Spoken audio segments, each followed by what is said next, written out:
Nebraska mother Nora Clapp says she last sees her daughter Kailee around 9:30 p.m. getting ready for bed. Her older sister Karen sees Kailee about an hour later. But the next morning, when they both get up to wake Kailee for school, the 14-year-old is missing. Then a disturbing clue. A pool of blood found just 100 yards away from the back door. Within hours, an all-out search turns tragic, ending with the discovery of a young female body just 15 miles away. The remains confirmed to be 14-year-old Kailee.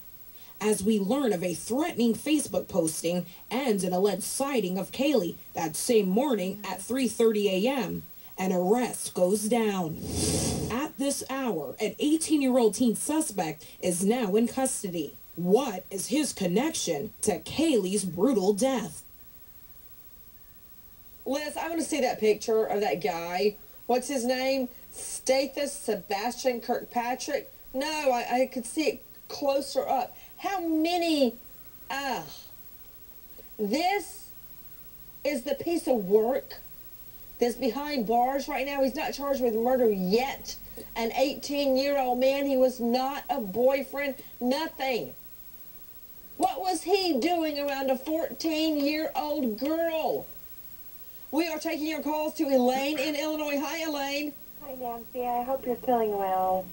I feel great, and I am counting my blessings every day. Thank you for asking, dear. What's your question, love? Okay, yes. Can I just say real quick, I mailed you a letter with a poem for Zara Baker, and I hope you can read it. I will find it. I have not seen it yet, but we'll get on it. Okay, now my question is, did it look like her bed was, like she slept in it at all, and is there any forced entry? Good question. Let's see the shot of the bed again. To Alexis Reed, leave that shot up, Liz.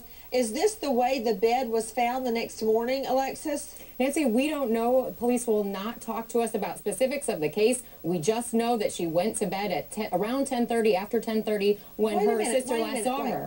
Wait. Think. Use the old noggin, Alexis.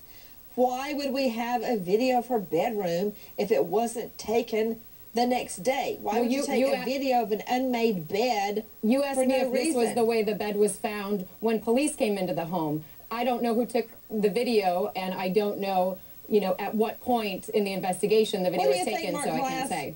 Mark, why would we even have the video if this was not the way it looked? We wouldn't see it after the police had gone through and taken prints. This is most likely the way it looked when the mom found it the next morning. Mark, weigh in on the likelihood of intruders coming into your home and taking your child. Well, it's most likely if you leave windows or doors unlocked. Unfortunately, that was the case in Polly's situation.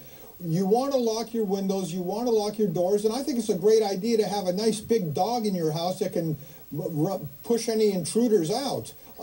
They're looking for the easy mark. But as I said earlier, the other way for them to do it is to go in through the internet, through the social networking sites, through various chat rooms. And those are almost the most unprotected ways to do it now, because there has been very little legislation on either the state or the national level protecting kids against the intrusion of predators. Mark, there's also those home protection alarm systems. They're $99, Mark. $99. They cover all your windows and the doors. An alarm will go off. You set it before you go to bed at night. If anybody opens up the door, it goes off. It's $99. Out to the lines.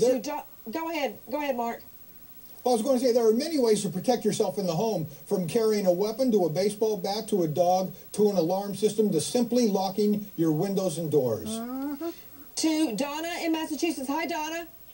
Hi, Nancy. Thank you for being the voice for so many people that when you come into our homes every night at 8 o'clock, you bring awareness that you have no idea of what you do for people. I mean, 1,000 times thank you. But anyways, my question is that a 14-year-old, knowing I have a teenager, will never, ever give up their belongings. Was there any belongings found in this boy's home? Or good question. To Gene Gasaris, legal correspondent in session. Gene, what do we know?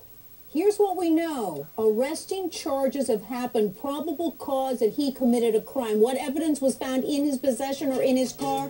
We don't know. But a pool of blood in an alleyway means there must be a lot of blood other places if the body was found subsequently at a cemetery. You're right, Jinka Saros. When we come back, we'll go to Karen Stark. Why dump the girl's body at a cemetery? Officers began investigating the report as just that, a missing person. There was not an indication at that time that the young lady was in danger. It really, really is important, no matter where you live in this world, to lock your windows and your doors.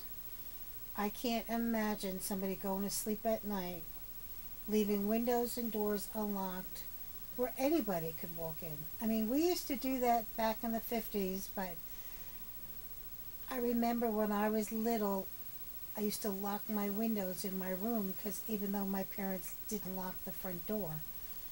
And for an alarm system, sure, it can cost $99 to install it, but there is also a monthly fee. It could be $40, $45, $50 a month. And a lot of people just cannot afford that in this day and age. Alarm systems are like a luxury, more so than a necessity.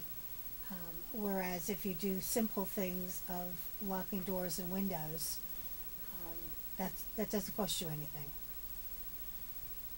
Very sad. This is so tragic. So very tragic. Beautiful young woman.